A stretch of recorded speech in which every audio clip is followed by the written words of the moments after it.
Hey guys. So I've been at MadFest for a number of years, probably the last, I don't know how long it's been going now, but probably the last sort of 5 or 6 years in different roles, whether it be at Skyscanner, Moonpig, or now at Trainline. And I think this is an amazing festival of marketing, and I learn loads every time I come here. So thank you for the opportunity, MadFest, to share what we're doing. So I've been working in marketing for 20 years, which absolutely terrifies me personally to think I'm that old. And I've had the joy of working for many businesses, but mainly in tech and e-commerce space. At Trainline, I've been there for 4 years, and prior to that, Skyscanner. So travel's been a major part of everything I've done. Another thing I deeply care about, which you'll hear more of today, is sustainability. So that is very much the heart of a lot of what Trainline does. And I really believe there are better ways that we can travel, and we're going to share that with you today.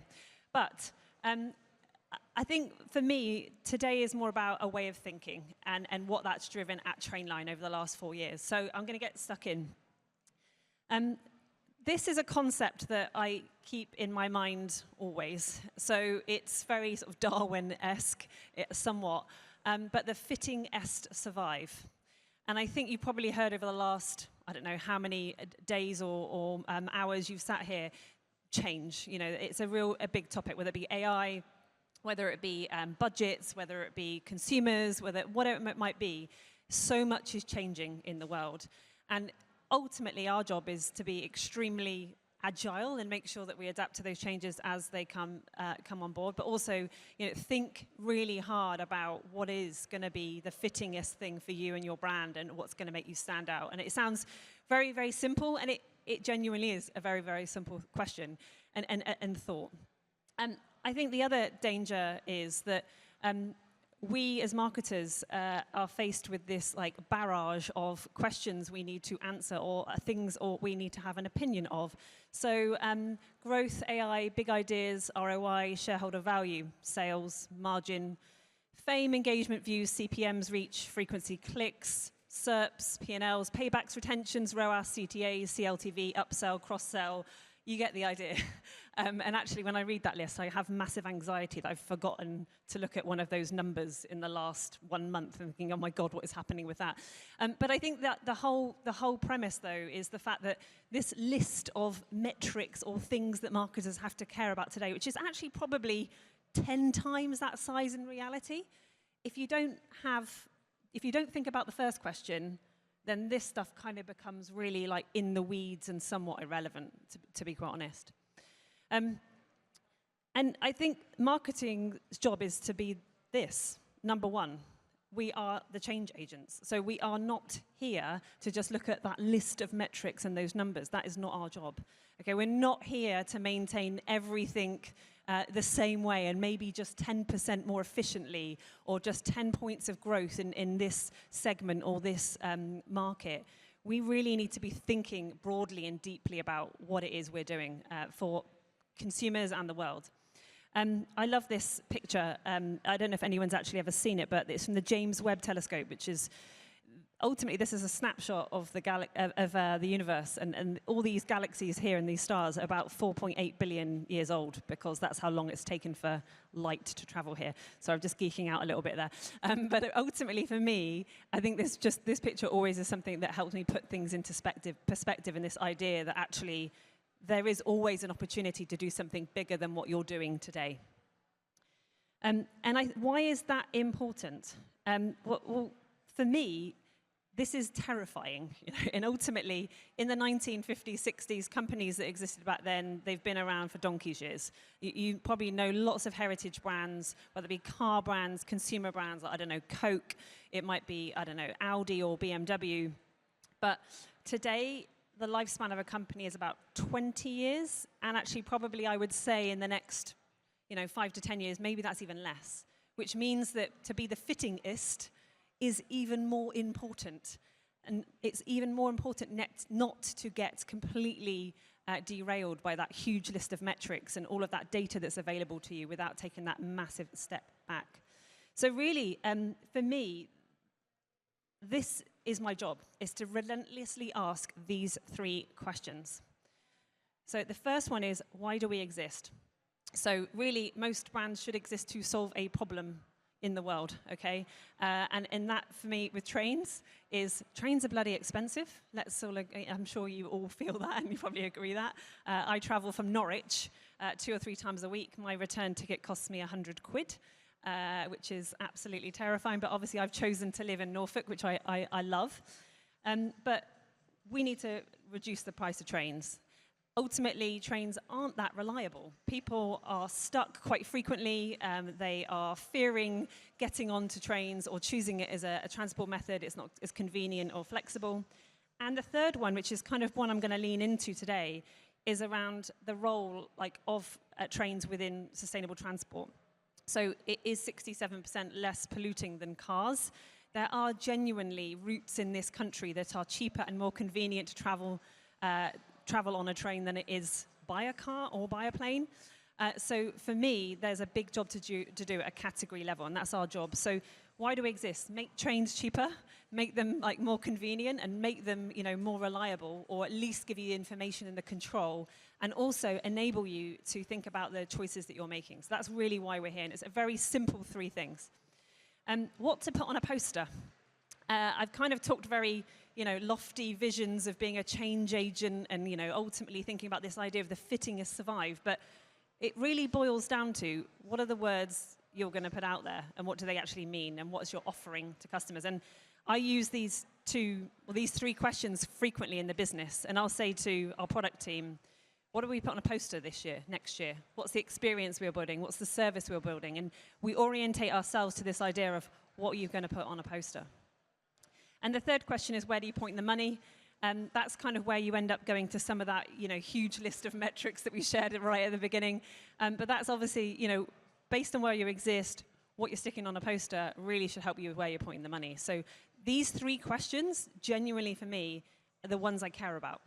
Everything else is either noise or feeds into this in some way, shape, or form. It's a really simple set of questions that I think if you relentlessly ask yourself these questions more and more, you'll kind of boil things down and get clarity of mind of what you're trying to do and how you're trying to do it. So I'm just going to focus in on one. What do we put on a poster? And this really is kind of helping to explain the creative thinking behind the Trainline brand. And some of my team are here today, and much of this is their work.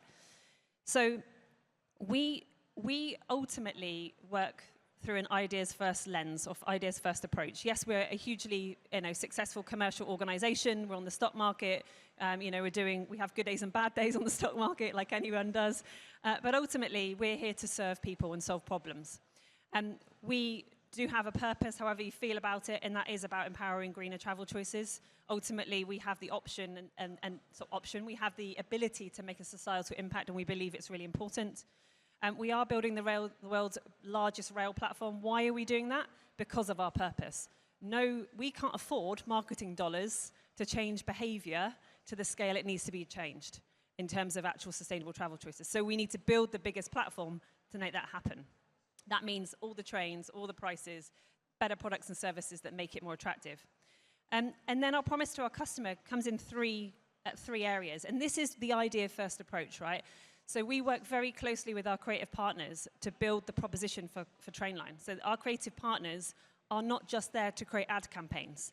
They are helping us build our strategy as a company. And it's what I love about great strategists and creative agencies can help you think in really different ways about what you offer your customers. So one of our promises is your priority at the right price. So that's all about how you want to train, effectively. Do you want it cheaper? Do you want it faster? Do you want more choice, more comfort, all of that? And our platform and our creative idea around it is great journey start with Trainline. The second is every journey on track from the start. We're working on something at the moment which is going to hopefully make your lives as train travelers, I'm sure many of you are, a lot easier and more simple when it comes to disruptions and challenges. And the third one, which I'm going to focus in on today, is this idea of pride in choosing rail. So for us, we really believe that what's the best thing you can do when you arrive at your destination? Say, I came by train. And the reason is because you actually not only chose it because it was cheaper and easier, but actually you knew what it was doing for the planet and the positive impact. And the pride part comes from the fact we don't want people to feel bad about their emissions. People need to fly. People need to drive a car. It's simple. It's not like, these things cannot exist. But ultimately, we do think that we can help you feel good about making a choice. And that's where I Came by Train comes in. So I Came by Train was a brand that we created 3 years ago, working with Mother. The brief kind of went out like, how do you make rail famous for being sustainable? That was the brief, nothing else. And then we collaborated to come up with this concept about, using insight on pride and then build products and services around this idea. So a bit about I Came by Train. So this is just actually at Glastonbury last weekend. We are a partner of Glastonbury. There's not many brands they partner with. And they partner with us because they want more people to get there more sustainably. It's very much part of their ethos. Tim knows that he works at Glastonbury. And they very much care about this initiative, which has been super exciting. So I Came by Train. When you think about these 3 questions, why do we exist? I Came by Train. Well, we want to drive pride in rail. We want people to feel proud by the choices that they've made. What do we put on a poster? Well, we're going to share some of that in a moment. And then where do we point the money? We'll also share some of the great activations. So on that why do we exist, this is a really crazy stat, but people rank recycling is better, a more environmentally friendly thing that you can do, okay, versus living without a car, for example. Recycling, and you probably put a lot of effort into this at home, I know I do, it's actually the 66 something you can do to actually impact your CO2 emissions. If you just switch 1 car journey or 2 car journeys in a year, you will have a huge impact on CO2 emissions. So we've got a job to do. If people think that actually recycling is more important, then we have a massive perception gap. So that's why I Came by Train exists. What do we put on a poster? Well, here is Sam Ryder and his Train Rider. So last weekend, we partnered with a ton of artists, which we're going to share in a moment, called, it was the Heroes Network. And basically about 20 different artists came on board to pledge their transport or their journey to Glastonbury by train. They all did it by train, which is awesome. And they shared on their socials and in their content, actually on some of them on stage, about this initiative and why it's important. And here's Sam telling us a little bit about what we put on a poster. Train travellers, Sam Ryder here. Because you're on this train heading to Glastonbury along with a bunch of other artists, you are part of the I Came by Train initiative, which essentially means you're climate heroes. So rest assured you can arrive to your destination completely smug, knowing that you're basically all Captain Planet. Love ya. So Sam was amazing, apparently, at doing this. Some of the team that were on board with him on that train journey attest to that. But ultimately, using people like Sam and artists that really care about that really help us drive that reach of that message, as you can imagine. Where to point the money?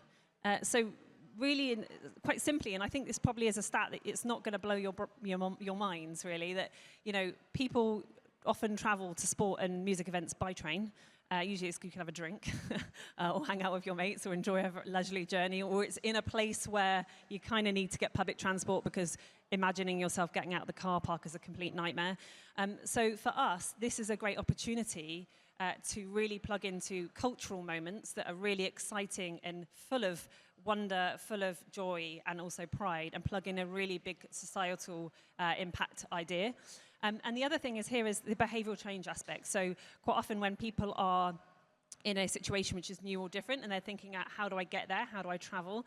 The fresh start effect plays in, which is a behavioural science tool, which is when something is new or different, it's a really great moment to break a habit. So this is kind of really where we lean in. So often you'll see Trainline, not only at Glastonbury, you'll see us with football. So we've partnered with a lot of Premiership football clubs to incentivise people to go by train. Again, those football clubs are really also trying to drive behavioural change of their fans and arriving there more sustainably. But also just key moments where we think that whether you're planning your summer holidays or summer trips, that we can interject and get you to think about maybe not taking the car and actually taking the train. So I'm just going to show you a little bit more now about where that money's gone and what it's done for us.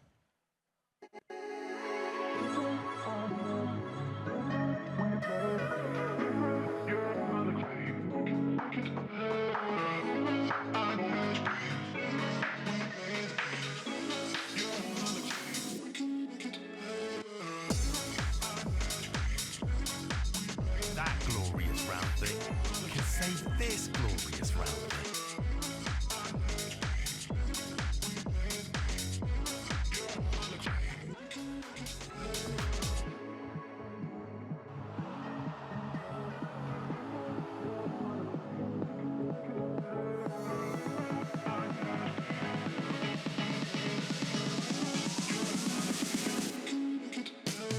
Oh, hell, Dave. Isaac, you are a climate hero.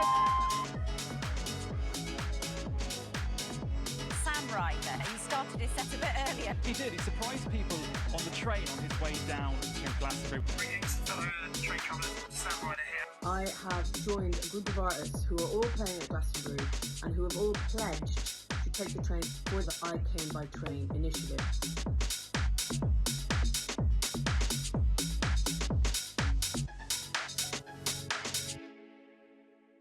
It's pretty cool stuff in there. I'm a big fan of the tote bag at Glastonbury, so it's kind of, I think I'm going to frame it this year because it's it's a special one. So just recapping, why do we exist? What do we put on a poster? Where do we point the money? Those are those three questions that I always relentlessly ask myself. You know, what is it that's going to drive idea first thinking? And I Came by Train, as I mentioned, is the perfect example for us for that. So really for me, I mean, I'm going to save a few minutes for questions at the end, but the three takeaways I would say for you is that if you're thinking about wanting to move to a more creative-led brand or a more idea-focused brand, it's the fitting as survive. So you need to be agile. You need to be thinking about what is going on in the world and how do you survive and thrive. You are a change agent.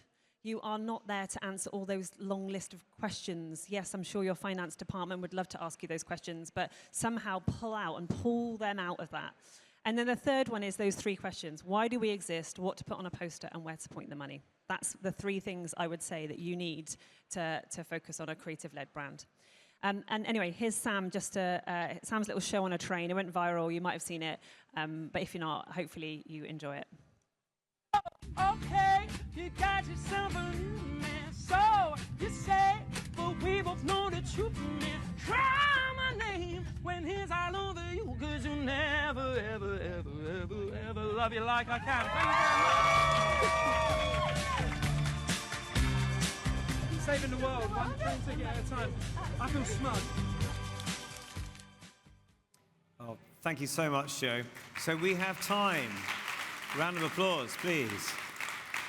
We have time for a couple of questions. I've got one that's come through the system here, Joe. Are you ready? It's, how do you manage Trainline's identity alongside big-name operators like Eurostar?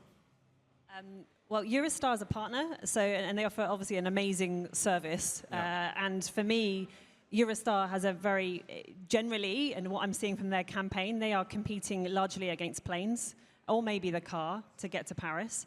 And for me, our mission is slightly different. So identity-wise, it's quite simple. We're solving a different problem, and therefore our identity shows up somewhat differently to what Eurostar would. Great, thank you very much. Okay, we've got time for questions from the crowd. Has anyone got one that's popped into their mind at this moment? Yes, no? Okay, that's cool, that's fine. Joe, thank you very much for your talk. You. That was most Thanks, guys. informative. What a great initiative as well. Joe, everyone, from Trainline.